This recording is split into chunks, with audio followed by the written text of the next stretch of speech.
I'm back, you all, in my Came to Believe shirt. I came to believe. For those who can't see what's on this shirt, and it's a recovery-based shirt about the recovery community. It's a saying in the original fellowship of AA that you come to the meetings, then you come to. You start to find out yourself. Your fog get lifted out of your mind as you sober up or as you get clean from the other legal and illegal drugs, and or marijuana, which is legal now too, and a lot of other stuff that's legal, but people abuse them and that sets forth addiction.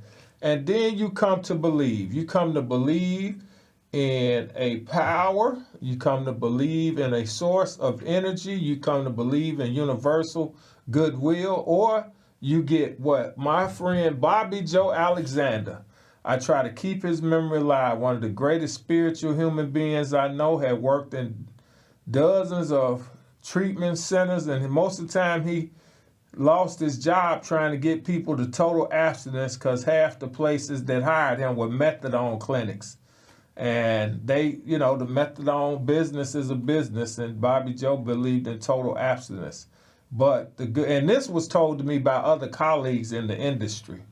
But I believe in total abstinence too, but I do believe some people have to go through the process of detoxing from methadone, which is we'll talk a little bit about the opioid crisis that we have going on in the communities now.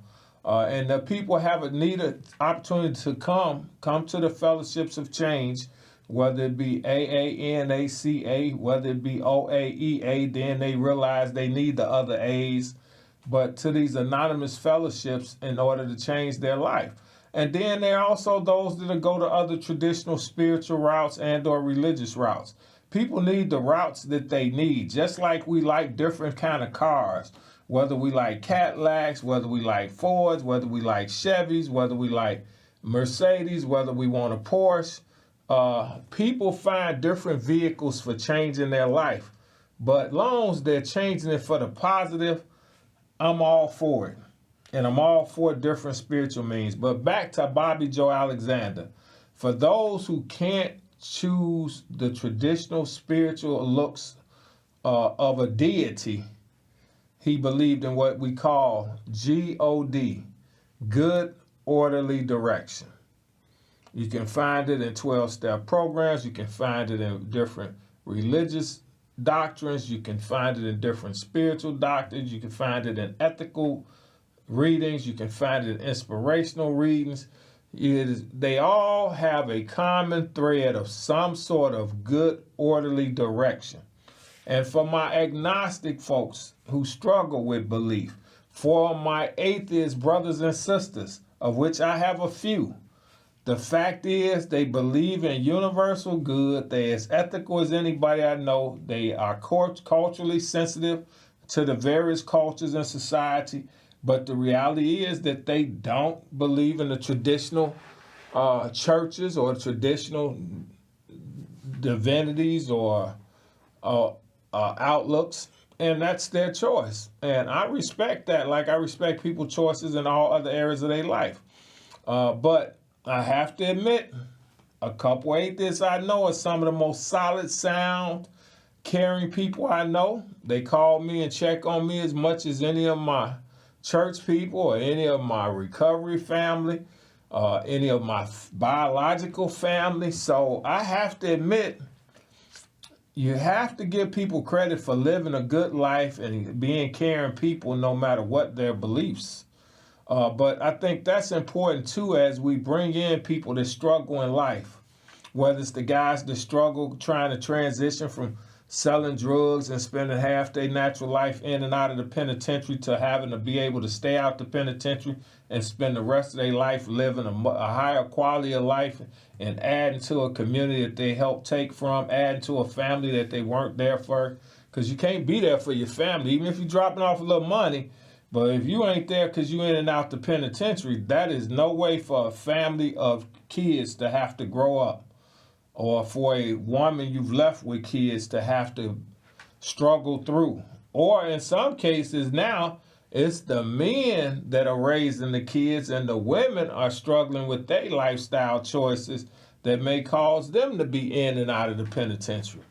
And then, of course, there's the sad reality that too many grandmamas, grandaunts, aunties, uncles have to help raise families and children because their parents' bad decisions.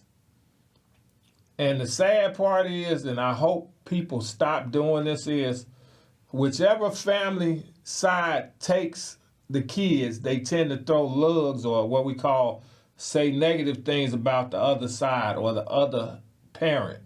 People, stop that. Kids do not need to have you ostracizing or criticizing their parent. It's enough struggle when they can't be with their parents. But then for the family that takes on the kid to then talk about the dad, or the father's family that takes on the kid talking about the mother. No, we need to stop that right there. Those kids do not need to be further traumatized by all our adult attitudes about helping take care of them. And take it from a guy who've helped a lot of adults in the last 20 years. I've been around participating in the self-help programs for 35 years. I've been part of the social service network for all of that 35 years. And I actually started being part of social service networks when I was a teenager. I went to the social service centers growing up. That was my outlet to learn how to play softball, basketball. When neighborhood guys, we learned how to play football together in the parks, in the vacant lots with some grass at the schoolyards. When they had grass at the schoolyards, we played basketball on the concrete in the back before they start blacktopping things. We played softball. And we played softball in the streets. We played a little softball, baseball in the dirt vacant lots. So those are ways we learn to utilize our environment positively then. Unfortunately, a lot of that has been taken away by the crime and violence permeating and the drug dealing permeating our communities. Some places where you used to play, people are in that lot, around that lot, hustling. So you can't play ball there unless you part of their clique. Certain basketball courts, if you're not part of certain cliques, you can't be near those courts, around them courts, play ball on them courts. They used to always give athletes a pass. Now you may or may not get a pass at certain areas, certain courts, certain places. All right. And the sad part is most of the basketball courts are public property. The sad reality is I love them using these vacant lots to beautify them. I would prefer they put housing there. Housing creates more permanent jobs for people, long-lasting jobs where they can make affordable living and take care of their families, and it gives all them families a place to stay. But okay, if we want to hold the land for right now, we call ourselves beautifying these struggling communities, and we want to put all these gardens there and or nice green spaces. How do you enjoy green space in a crime-ridden area? Tell me the logic of putting this green space there before you help clean up the community's negative quality of life issues. So now what happens, and I've seen it, 25 years ago, we built an African garden at 12th and Central Park through the Small Grants Initiative under the leadership of Valerie Leonard, the prominent board members, Isaac Lewis, who developed Strategic Human Service, the North Lawndale Community News out of that, fellow nonprofit and news organization.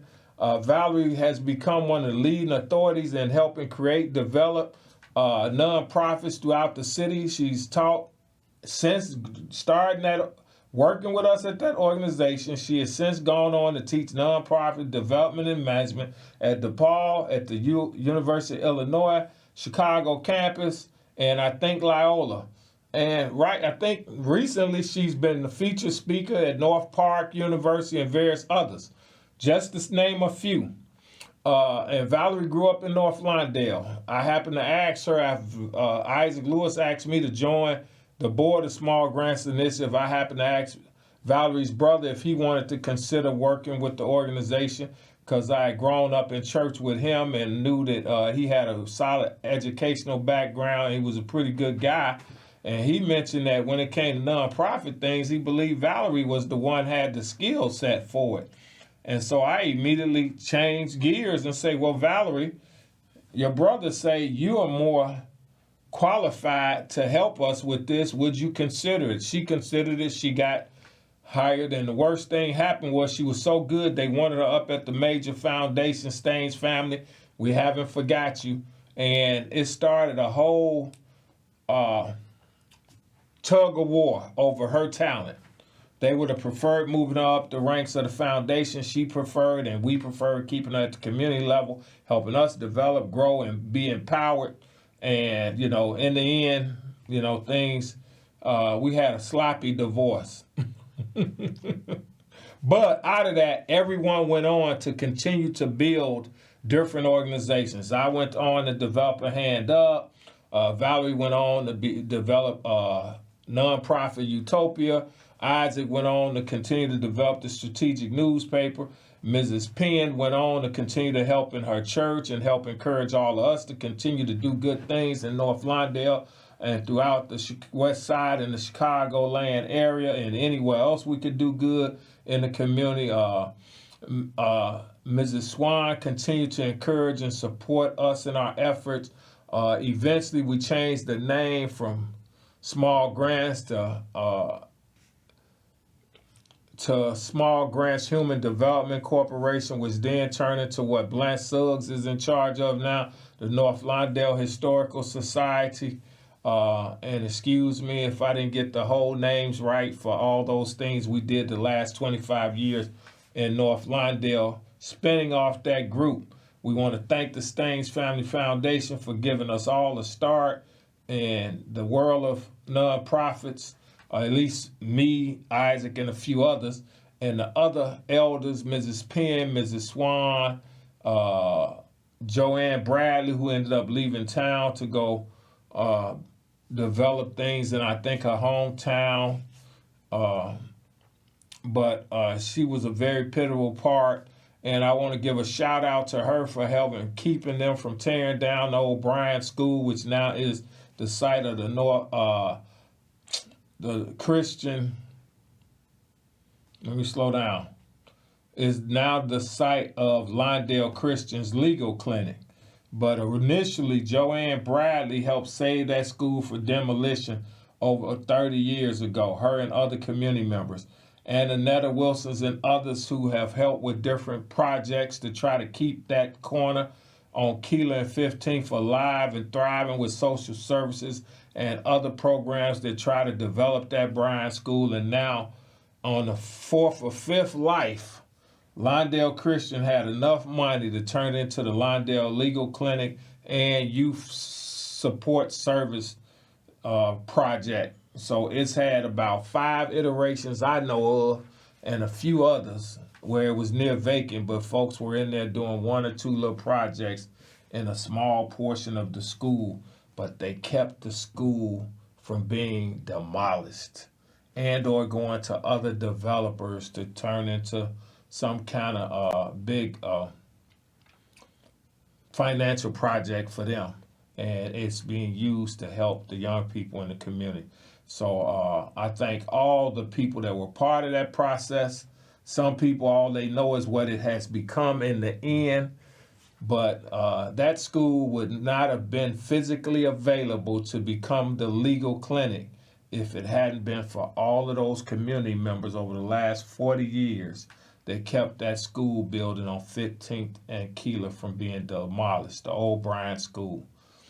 All right, so that's some more history. But those things have kept people to work, have helped save lives, and we've had some terrible incidents happen around those particular corners, but things would have been so much worse if we hadn't had different community groups and different people in the community continuing to work in those areas to help the community from getting even worse and to help it from further decay. And it's unfortunate they tore down so many buildings rather than renovate them. And now there's pieces in the Tribune and Sun Times and various Crane's Business where they talk about the high cost of creating new affordable units. Oftentimes the units cost 4 or 5 times what they can actually pay, people can pay to live in them. You got buildings now, a good home, single family home can cost between $350,000 and $450,000 to build. How many people in these poor communities can afford that home? So what's happening is the government is usually subsidizing those homes to be developed with $100,000, $150,000 extra dollars put into the development process, and then the person who buy the house still can buy it for $200,000, $225,000, $250,000 for a mortgage, which is affordable for many. It's still unaffordable for a lot of people. So, but what the development of affordable housing does is most important. It creates living wage jobs for everyone involved in the process. But you also have to have a living wage job in order to possibly afford the unit. Now, had we not tore down so much housing stock in the past, we would have been able to renovate many of those buildings that were torn down that were structurally sound for about $40,000, $50,000 per unit. So that's 3 apartments, $50,000. That's $150,000, $200,000 to renovate a building that was pre-existing. And that building would still sell for the similar values, possibly $100,000 more. But you got a 2-story, 3-story building based on how many units, $50,000 a unit. So unit cost is cheaper to have rebuilt, to renovated, remodeled old existing stock. Unfortunately, the city chose in many instances over the years to have torn those down. Also, we would have kept an economic flow of jobs for living wage jobs in the communities for many of those community members. Therefore, many of them would not have to go to selling drugs for a way of living, which then would have reduced what we now have is this pervasive crime whereby people are doing all kind of criminal activities in these poor communities to survive. And it's easy for us to say they shouldn't do that, but if you don't have formal education, if you don't have job training, and they took a lot of the trades out of the schools. People used to learn woodcrafts in schools. They used to learn a lot of music in the school where they could develop jobs. They learned photography in schools. And most African-American neighborhood schools, they took that out. And then add insult to injury, we had one administration, a few administrations ago, closed 50 neighborhood schools. And that put a dent that Chicago is still paying for in the community. And what we still don't know is how many of those kids committing murder right now are the displaced students from that time period when they closed 50 community schools. Community schools are a bedrock of communities. Life in and around that school is helped and developed with that school as a center. And it's a place where there's generations of family history, like the family reunion, like the family tree when it's the Green family, the Perry family, the Matthew family, the Lays, the Harrises, the Browns. Schools have a family dynamic no one thought about that has further put a dent in Chicago neighborhoods when they closed that many community schools. They put a big moral, ethical, and most of all, community resource center to death. And the death of many others in the community preceded that. No one was thinking about that. And the 2 or 3 years of transitioning in the learning process for other kids to get up to speed in new school environments, and the many that never went back to school. And people just did not pay that enough attention, and they knew better. All the talking heads, but because it was not affecting them, because they were living good and they were doing political policy and public policy, and they were so academically inclined to have a living no matter what happened, and their children were going to do well, they did not see the indefinite and unexpected and sometimes well-known consequences of closing those 50 schools. It was much more, and then they spent almost the same money trying to maintain many of those schools.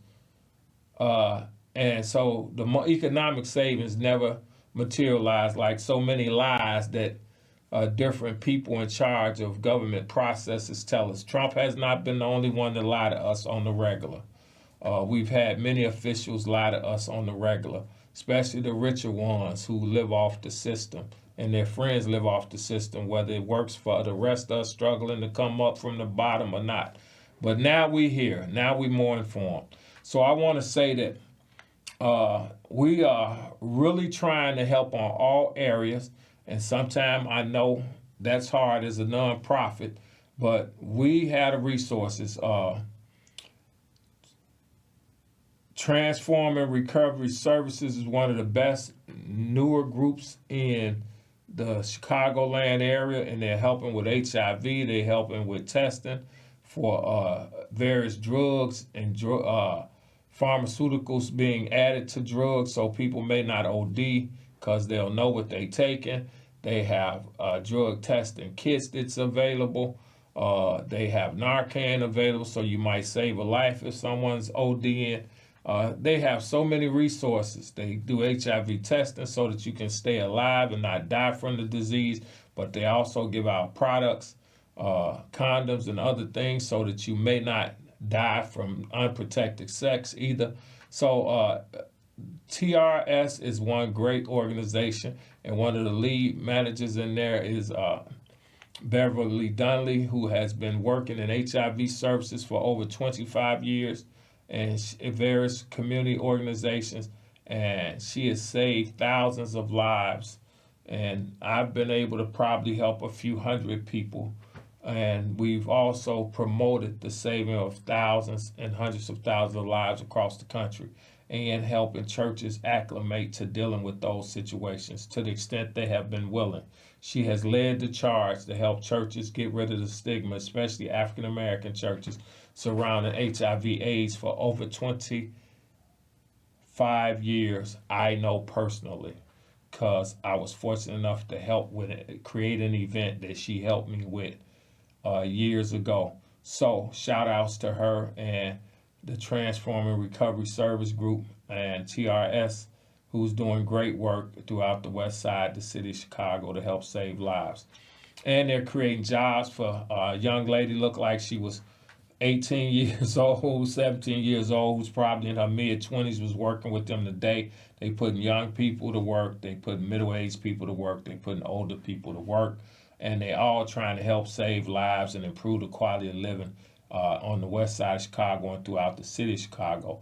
Then you also have a group like I run into while I was going to see her this afternoon to check on some fentanyl kits and some new Narcan kits that and met this group EAT, Equity and Transformation Group, trying to help work on the reparations issue. But they were out there feeding hundreds of people on Madison and Springfield, which has been a bed sore for crime for so many years. And now they're trying to help transform it to a place people find services and the opportunity to turn their life around. So I want to do a shout out to their group. And so air groups out here. And then, of course, the group that follows me, Fathers Who Care, and the West Garfield Youth Council are doing outstanding work on the west side of Chicago to help change the lives of young people. And Fathers Who Care has been over 25 years helping fathers become more active in the lives of their children and helping those children to develop fruitful lives. So, I mean, there's a lot of good things going on in Chicago. There's a lot of good things come out of West Side, even though people don't always want to recognize that. And half the people on the South Side, shout out, tell the truth. You all started when y'all came up from Mississippi, Alabama, Louisiana to the West Side and migrated to the South Side and stake out the last two generations. But the first generation came west in the migration. But anyway, but let's all work to make a better Chicago, but also let's try to build more houses and let's help deal with the issues of violence, drug addiction, drug selling lifestyles, and let's create affordable living wage jobs where people can transition from the street life and the illegal life to a legal life that will help them and their entire family and generations to come be a part of the most positive fabric of American society. And health is wealth, but wealth can be destructive when it destroys the quality of living around you.